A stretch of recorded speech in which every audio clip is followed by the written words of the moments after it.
আসলে আমাদের মাথাটা নষ্ট হয়ে যায় যে একটা গোষ্ঠী আজকে বিভিন্নভাবে সুযোগ নিচ্ছে। এখানে অনেক বক্তারাই বলেছেন যে বিএনপি এরা এটা করছে, ওটা করছে, এটা করছে, এটা করছে, যে আমরা বারবার বলছি এটা সতর্ক থাকতে হবে। কেন?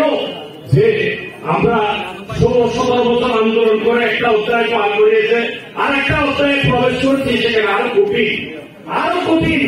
কারণ রাতারাতি যারা আমাদের যুগপথ আন্দোলনের যারা সহযোগী সংগঠন ছিল, রাজনৈতিক দল আন্দোলনের নামে যারা সবসময় ঘোষণায় ছিল, বাস্তবে পথে ছিল না, তারাই আন্দোলনকে হাইজেক করে নিতে আন্দোলনের মালিক করে দেওয়ার চেষ্টা করছে। এটা হচ্ছে বাস্তবতা।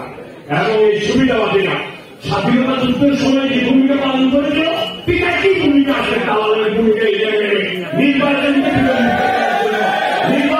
প্রলম্বিত করার জন্য বিভিন্ন ষড়যন্ত্র লিপ্ত আছে।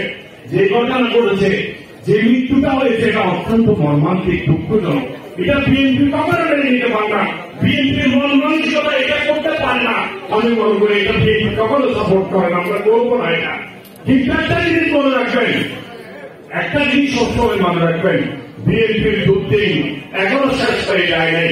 বিএনপির কঠিন সময় এখনো পার হয় নাই। এটা তারেক রহমান সাহেব তাদের বিরোধী তারেক রহমান সাহেব সবসময় বলেছেন যে আমরা এখন ক্ষমতায় আসি নাই।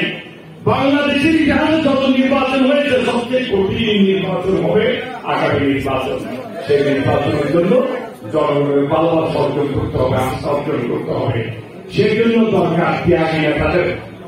ত্যাগী নেতারা যদি বঞ্চিত হয়, কমিটি গঠনের কথা বলেন, দল নেতৃত্ব বলেন, ত্যাগী নেতারা যদি বঞ্চিত হয়, সুবিধাবাদীরা অনুপ্রবেশ করবে,